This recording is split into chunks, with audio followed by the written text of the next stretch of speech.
Muy bien, chicos, vamos a continuar.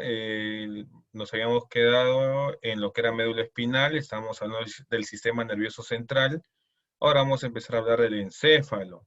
El primer órgano del que vamos a hablar es del cerebro, justamente. No vamos a empezar a compartir las diapositivas, ahí lo pueden visualizar. Vamos a ponerlo en pantalla completa y listo.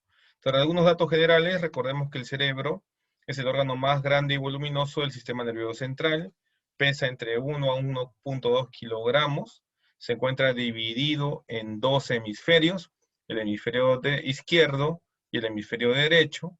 Adicionalmente, si usted es observador, se da cuenta que la superficie del cerebro no es lisa, es una superficie más bien algo rugosa, con irregularidades. Estas irregularidades que estamos viendo en el cerebro se llaman surcos, ¿no? O giros, las cuales amplifican o amplían básicamente el área de la corteza cerebral. Ahora, ¿qué ocurre? Que cada hemisferio controla la mitad opuesta del cuerpo.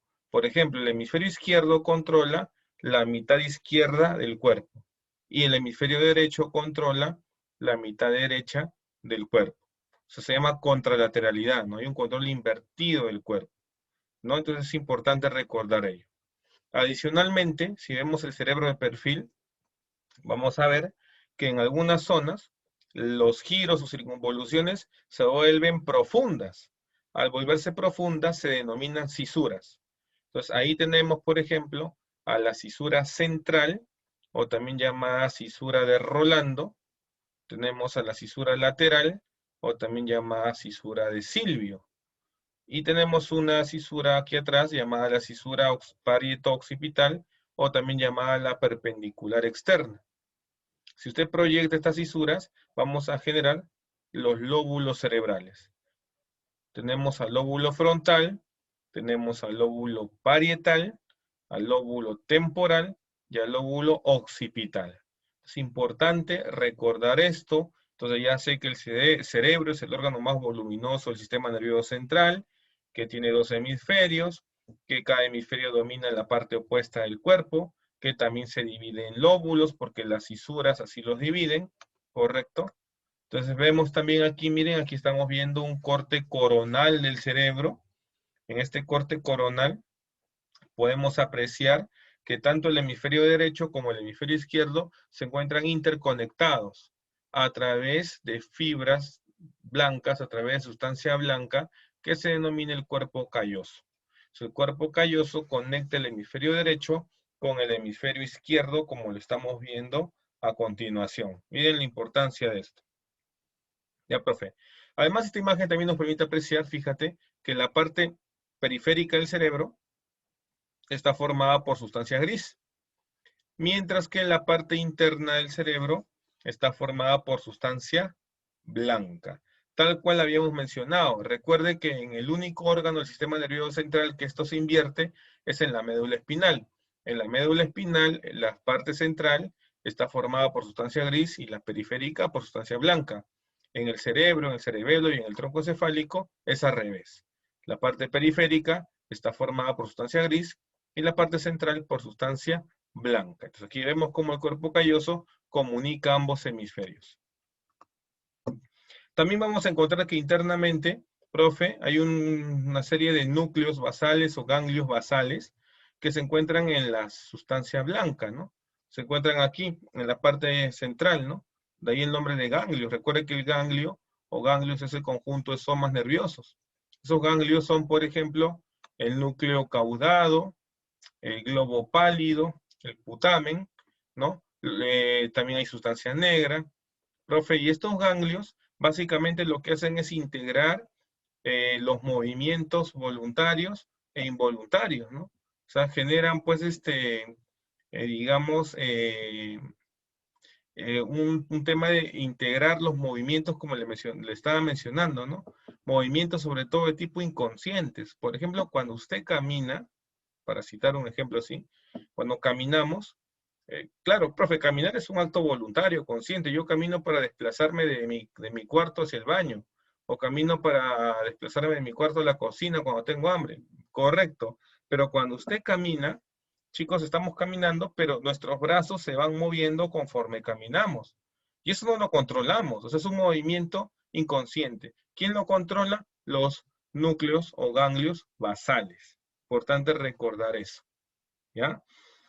Profe, también, por ejemplo, algo interesante, ¿no? Por ejemplo, usted está en este momento observando y se da cuenta que parpadea, ¿no? Cada cierto tiempo, cantidad de segundos, vamos parpadeando. También, profe, esos son movimientos de tipo inconscientes, ¿no? Que son coordinados aquí, para que tenga usted una idea, ¿no? Para que tenga un ejemplo, ¿ya? Muy bien, profe, ahí están los ganglios basales. Sigamos a ver, acá se ve un poquito mejor, mira. De perfil, mira, vemos el cerebro, y aquí vemos el putamen, vemos acá en esta parte casi superior y posterior al núcleo caudado, profe. Vemos aquí en la parte interna el globo pálido, la parte lateral o externa, al globo pálido, la parte medial o interna, como representantes de estos núcleos basales. Y en esta otra imagen también estamos viendo un corte coronal, o también llamado corte de Charcot, también se le llama así del cerebro, y al margen de que también estamos viendo, profe, los ganglios basales, ¿no? El núcleo caudado, el putamen, el globo pálido, al margen de eso, yo quiero que usted vea las fibras de la sustancia blanca, mira. Aquí está el cuerpo calloso, pero también hay fibras de asociación, de integración, o sea, básicamente lo que estoy viendo es que todos los lóbulos cerebrales de ambos hemisferios se encuentran conectados entre sí. O sea, si decimos que una parte del cerebro tiene una función, no vaya a pensar que esa función está aislada, sino como podemos observar acá, todas las áreas y zonas del cerebro se encuentran conectadas entre sí. O sea, todo está conectado. No hay nada todo está integrado. No hay nada que actúe de manera particular o de manera solitaria. De tal manera, pues, que se han hecho, digamos, evaluaciones, ¿no? Se han hecho pruebas a muchas personas, se les ponen electrodos en todo lo que es la corona, en todo lo que es el cráneo, ¿no? Y se les pone estímulos, ¿no? Olfativos, auditivos, visuales. Entonces, estos electrodos van a captar la actividad eléctrica de las zonas del cerebro. Entonces se pone un estímulo visual y no vaya a pensar usted que solamente el lóbulo occipital se estimula o reacciona, sino que también se ven pues que las ondas reaccionan en diversas partes del cerebro. Se pone un estímulo auditivo y también, ¿no? No solamente el lóbulo temporal actúa o reacciona, sino también las demás áreas del cerebro. Entonces en esta imagen estamos viendo que todas las zonas del sistema nervioso central se encuentran conectadas entre sí. Muy bien. Ahora pues hablemos de los lóbulos, como ya habíamos mencionado, los lóbulos cerebrales se forman por la proyección, ¿de quién, profe? De las cisuras, por proyección de las cisuras. Entonces mira, por delante de la cisura de Rolando se encuentra el lóbulo frontal y por detrás de la cisura de Rolando se encuentra el lóbulo parietal. Profe, por debajo de la cisura de Silvio se encuentra el lóbulo temporal. Y por detrás de la cisura perpendicular externa, el lóbulo occipital. Entonces veremos la función de cada uno de ellos de forma rápida. Del lóbulo frontal, por ejemplo, mira, por delante de la fisura de Rolando, encontramos el área prerolándica, que en realidad es la corteza motora, ¿no? Aquí en el área prerolándica o en la corteza motora, encontramos el centro de todos los movimientos voluntarios de nuestro cuerpo. Usted quiere levantar la mano, quiere pararse, quiere caminar, quiere rascarse de repente en la pierna, profe, eso se ejecuta, eso se planifica aquí, en la corteza motora, en el área prerolándica del lóbulo frontal. También encontramos acá el centro que nos permite articular las palabras.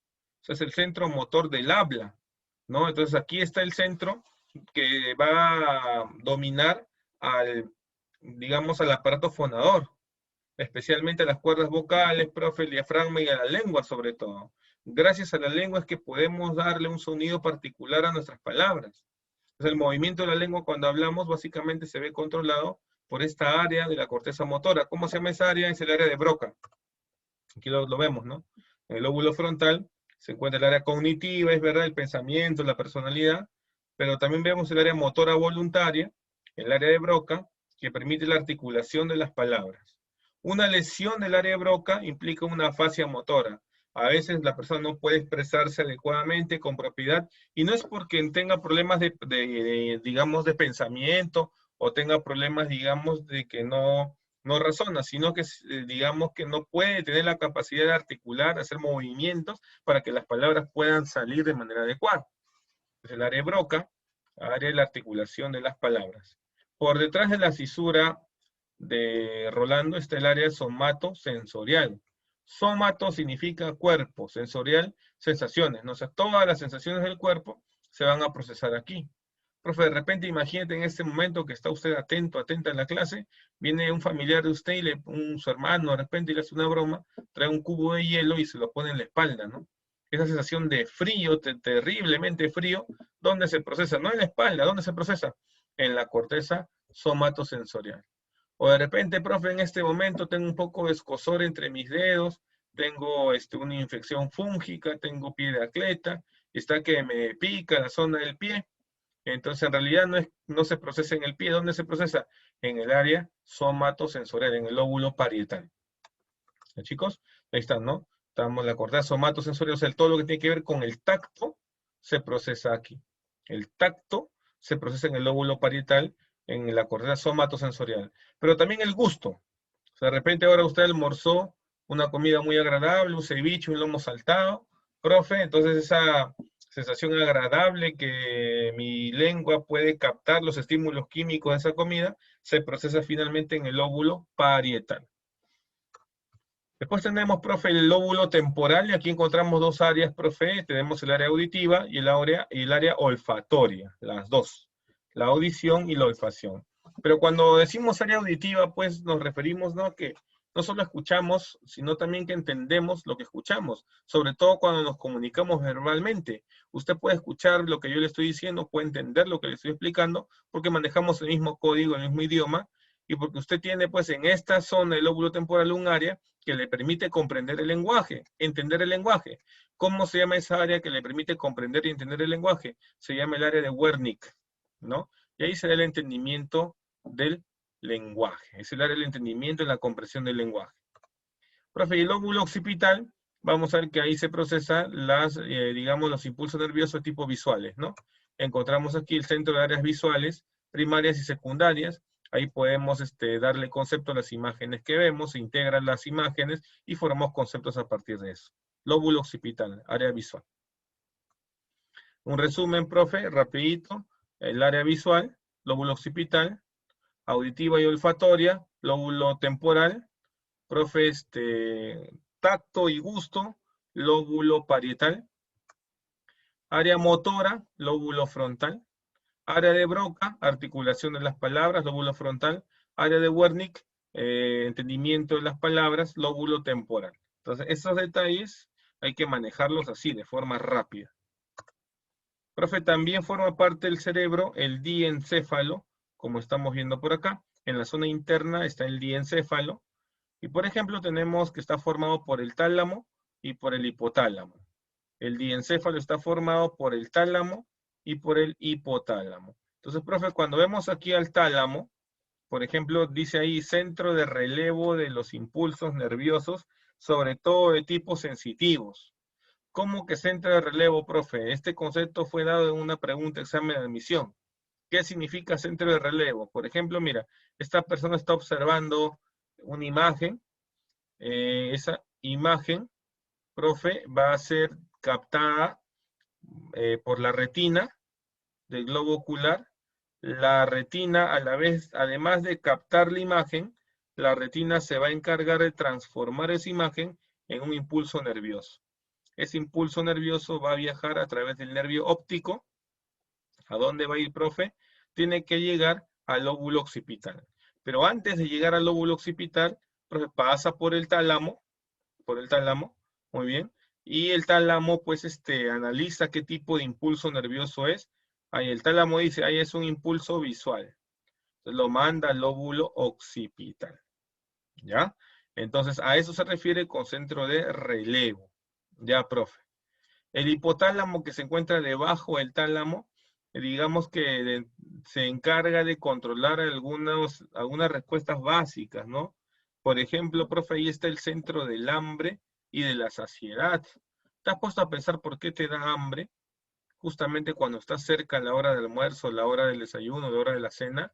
Eso se debe a un estímulo que es la hipoglicemia, o sea, la disminución de glucosa de la sangre. Cuando estamos varias horas, más de 6 horas sin comer, profe, la glucosa de la sangre baja.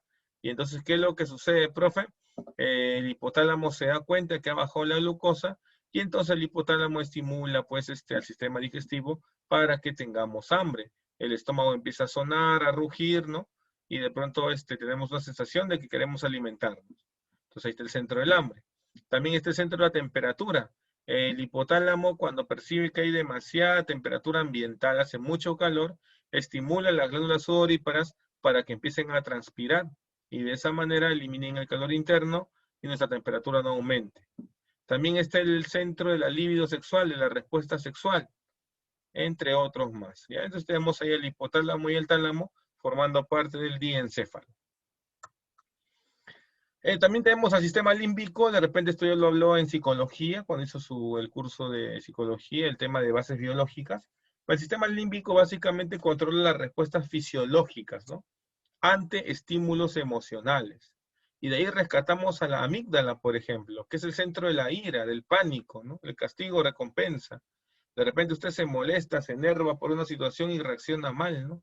Por ahí lanza un golpe, hace una pataleta. Profe, ¿por qué? Porque la amígdala está primando sobre tus respuestas racionales, ¿no? Ya, por favor, algunas personas no controlan todavía a pesar de que tienen cierta edad y todavía siguen haciendo pataletas. Es porque su amígdala cerebral del sistema límbico está predominando sobre ellos. Y luego tenemos al hipocampo, mira acá lo vemos, todo esto es el hipocampo que es el centro de la memoria, de la atención, de la concentración, del aprendizaje, por lo tanto, el hipocampo. Ya, profe, dejemos de lado el sistema límbico y pasemos a lo que es, bueno, esta imagen dice accidente cerebrovascular, por ahí alguna vez lo ha preguntado en el examen de admisión, ¿de qué trata el accidente cerebrovascular? Miren, en primer lugar veamos, aquí algo interesante, vemos el cerebro externamente, y vemos que el cerebro está, digamos, bien inervado, bien irrigado, perdón, bien vascularizado, una gran cantidad de arterias en el cerebro. Entonces, ¿qué ocurre, no? Que a veces debido al exceso o a la mala nutrición, exceso de colesterol, sobre la pared interna de las arterias se forma una placa, se llama placa ateromatosa. Entonces, ¿qué sucede, profe, con esa placa ateromatosa formada por colesterol? Puede suceder que la misma presión de la sangre desprende un pedacito de esa placa. Acá también lo vemos, ¿no? Cuando un pedacito de la placa se desprende, inmediatamente ese pedacito de colesterol es rodeado por plaquetas. Y las plaquetas dentro de la arteria forman un coágulo, al cual se le llama trombo. Entonces, ¿qué ocurre, profe? La sangre, como tiene un flujo, una dirección, profe, arrastra ese trombo por las arterias. Recuerda que las arterias son divergentes, o sea, son gruesas y se van haciendo delgadas cada vez más y más. ¿Qué ocurre? Que ese trombo llega a una arteria delgadita y ese trombo tapa esa arteria, obstruye esa arteria. Entonces la sangre ya no llega a la zona del cerebro donde esa arteria irrigaba. Entonces cuando una zona del cerebro, o en general cuando un tejido, deja de recibir aporte de oxígeno y aporte de nutrientes, se dice que esas células están en un proceso de isquemia. ¿Isquemia qué significa? Cuando hay una disminución de nutrientes y de oxígeno. Ya, profe. Y si es que esto sigue así, ¿qué va a suceder? Esas células van a morirse y va a generar un infarto cerebral en este caso, ¿no? Dependiendo del área del cerebro donde se dé el infarto, va a generar síntomas, ¿no? Por ahí puede causar, profe, si fuese en el lóbulo de repente frontal, la disminución de la movilidad, de repente disminución de la fuerza, o de repente ya la persona no habla con facilidad, habla lento, como si estuviese ebrio, no se le entiende cuando habla, ¿no? Por un tema de un accidente cerebrovascular isquémico. En el peor de los casos puede causar una hemiplegia, ¿no? O una paraplegia, dependiendo de la zona del cerebro. Entonces, los accidentes cerebrovasculares se dividen justamente en isquémicos, que son los más abundantes, y en hemorrágicos, ¿no?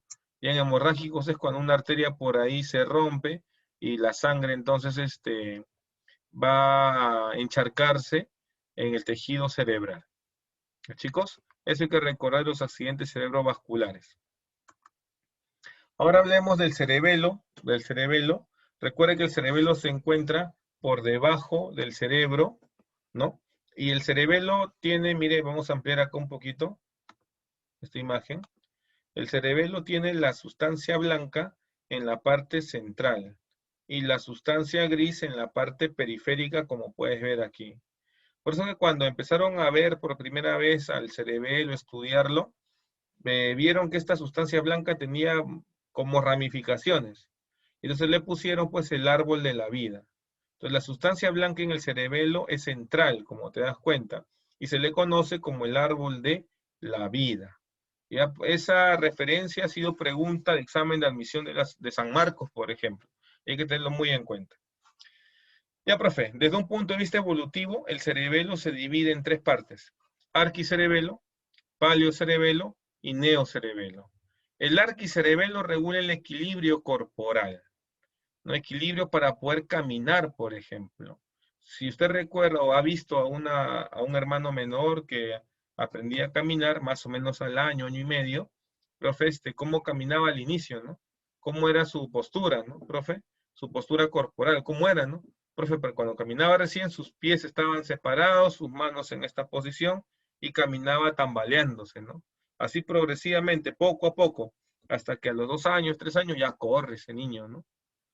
5 años, 6 años, sube, baja las escaleras, salta incluso, ¿no? Sin ningún problema. Entonces, eso es con respecto al arquicerebelo, que regula principalmente el equilibrio corporal. Después está el paleocerebelo, que regula el tono muscular. ¿Qué es el tono muscular, profe? El estado de semicontracción constante de los músculos. Nuestros músculos están en un estado de semicontracción, ni flácidos ni contraídos al 100%. Entonces, por ejemplo, eso también se manifiesta en bebés pequeños, ¿no? Un recién nacido, profe, el tono muscular es prácticamente mínimo. De tal manera que si usted quiere sentar a un recién nacido, no va a poder sentarse. Así le pongas almohadas en la espalda, siempre va a tender a estar echado. Pero conforme pasan los meses, al cuarto mes, quinto mes, ya se puede sentar con apoyo. Al sexto mes, profe, ya se sienta solo. ¿Por qué? Porque los músculos de su espalda, de su zona lumbar, cervical, ya han ganado tono muscular porque el paleocerebelo está, digamos, siendo estimulado. Entonces, cuando hace su control del niño sano, el enfermero, la enfermera que hace el control, le dice, no sabe qué, señora, a su hijo póngalo boca abajo, a su hijo haga este ejercicio, tal, tal, tal, para estimular justamente estas áreas y puedan desarrollarse. Y la última zona del cerebelo es el neocerebelo, el cual pues coordina movimientos de precisión, movimientos finos. Un movimiento fino de precisión es esto, ¿no? Hacer pinzamiento, ¿no? Hacer pinzamiento. El pinzamiento es un movimiento sumamente fino que empezamos a desarrollar a más o menos 3, 4 años, cuando vamos al colegio, ¿no? Entonces seguramente usted recordará sus épocas de la infancia y donde le decían, ¿no? Que haga bolitas con papel crepé. Y la profesora, para estimularlo, ponía un dibujo en un papel y usted tenía que pegar las bolitas para darle vida, ¿no? Darle color a ese papel, a ese dibujo. Entonces, hacer bolitas implica no estar jugando con el pensamiento, lo cual estimula el neocerebelo para que se desarrolle, para que luego usted pueda agarrar un lápiz de manera adecuada. ¿Se acuerda usted cómo agarraba el lápiz cuando era pequeño? La mayoría lo hemos agarrado así. Pero luego, poco a poco, ya nos hemos vuelto profe expertos y tenemos una, digamos, una forma precisa de agarrar el lápiz o lapicero. ¿Por qué? Porque el neocerebelo se ha desarrollado. Entonces tenemos ahí en conclusión y en resumen, el arquicerebelo controla el equilibrio, el paleocerebelo el tono muscular y el neocerebelo los movimientos finos de precisión. Aquí estamos viendo un cerebelo, mira, aquí están los dos hemisferios del cerebelo, profe. Vemos la sustancia blanca en la zona central, la sustancia gris en la zona periférica. Ya, profe. ¿Cuáles son las lesiones del cerebelo? Facilito, mire, bien fácil de recordar.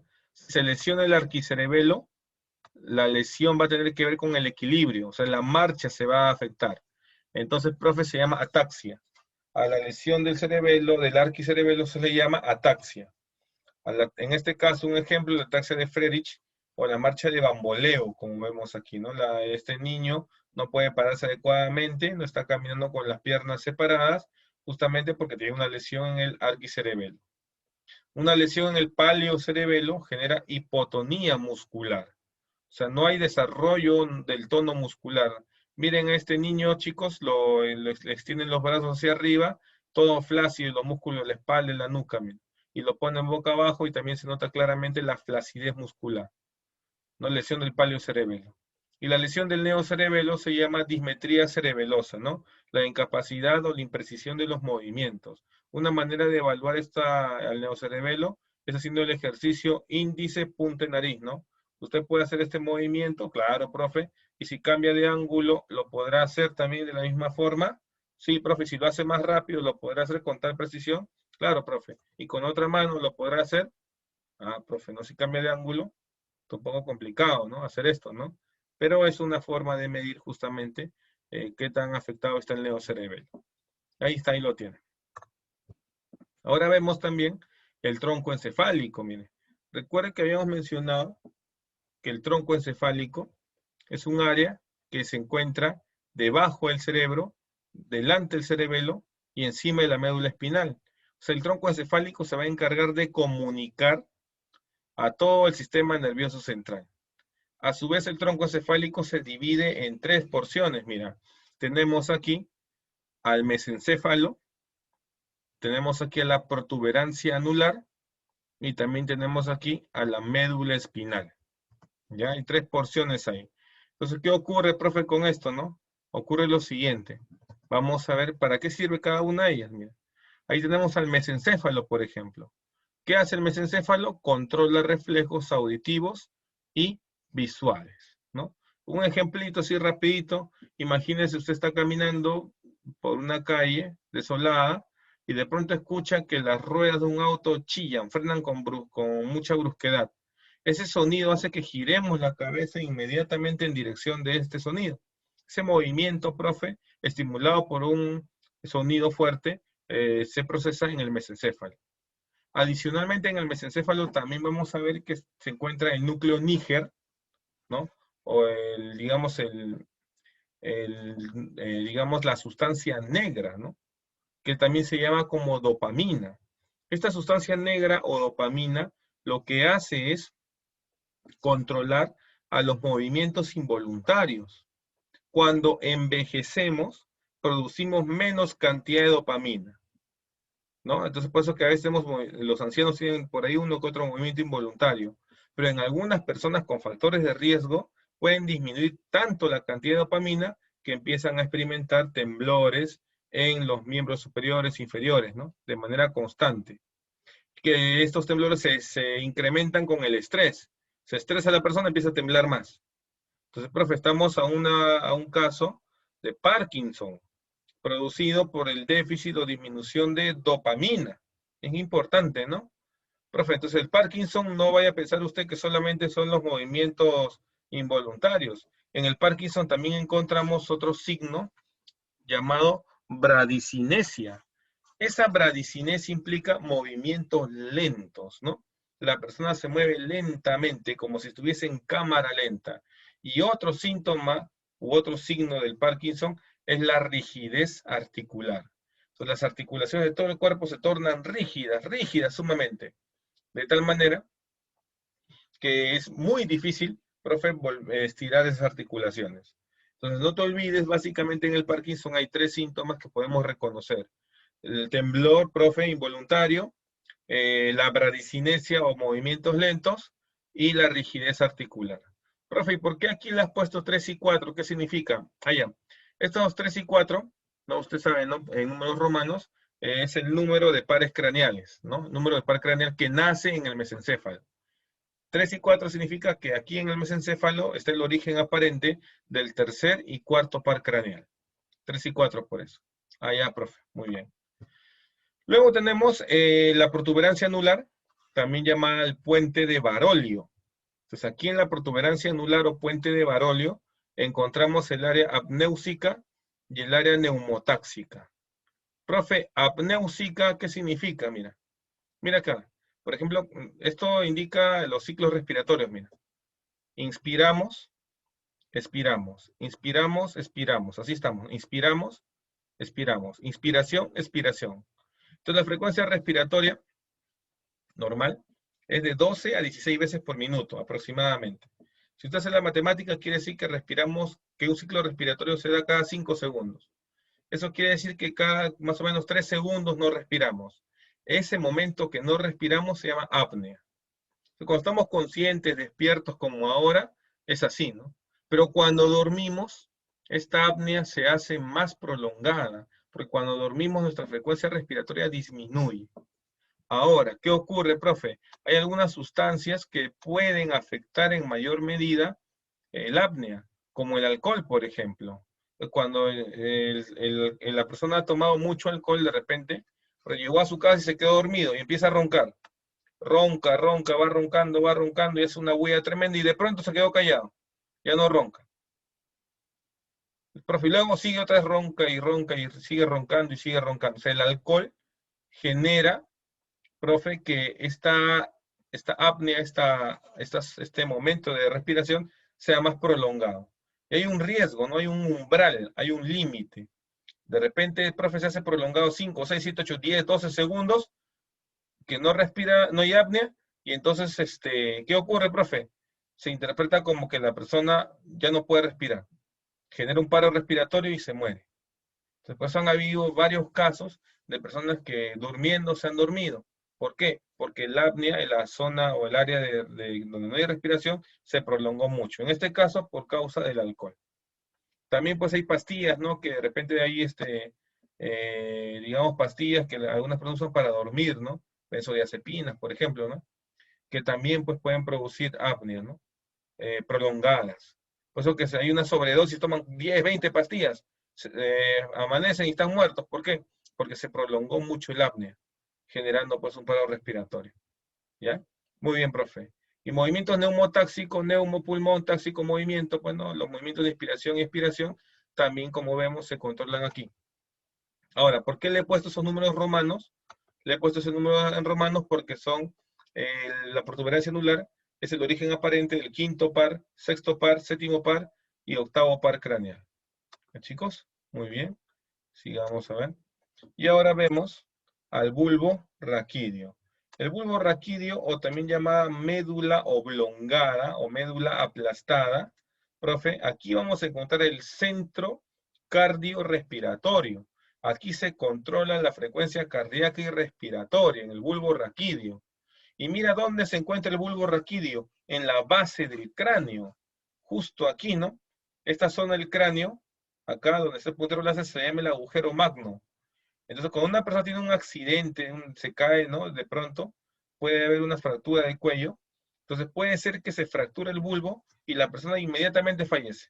¿Por qué? Porque al fracturarse el bulbo raquídeo, ya no hay control de la frecuencia cardíaca y respiratoria, generando un paro cardiorrespiratorio y la muerte por él.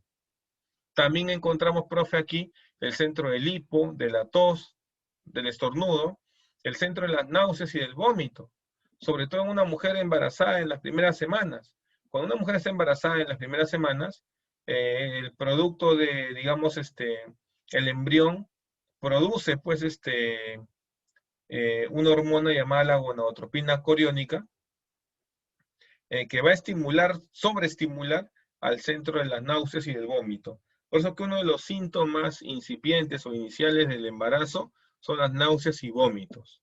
¿No, profe? ¿Por qué? Porque tienen acción aquí a nivel del bulbo raquídeo. Es más, las pastillas que combaten las náuseas y vómitos, si usted ve el mecanismo de acción, su mecanismo de acción está pues situado a nivel del bulbo raquídeo. Profe, también que vamos a encontrar en el bulbo raquídeo, encontramos a SARA. ¿Y qué significa SARA? Sistema activador reticular ascendente, que controla la conciencia, el sueño y la vigilia. Y también mira, aquí le he puesto también más números romanos, 9, 10, 11 y 12, que significa que es el origen aparente del noveno, décimo primero y décimo segundo par craneal. ¿Ya? Es importante que recordemos al tronco encefálico. Muy bien. Ahí está el SARA, como te decía. Ahí está el SARA, ¿no? Aquí está, pues, el SARA, en forma de Y, que nace acá en el bulbo raquídeo, va subiendo, llega hasta la subcorteza, profe, a las zonas por ejemplo, del hipotálamo, a las zonas también de la glándula pineal para estimular y contribuir al sueño y la vigilia. Pero nace aquí, esto que está en forma de Y es el SARA, que ha nacido aquí en el tronco encefálico. Muy bien. Muy bien, chicos, ahora vamos a hablar del sistema nervioso periférico, pero eso ya lo vemos en el siguiente video. No te olvides darle like y compartir, por favor. Nos vemos en el siguiente video.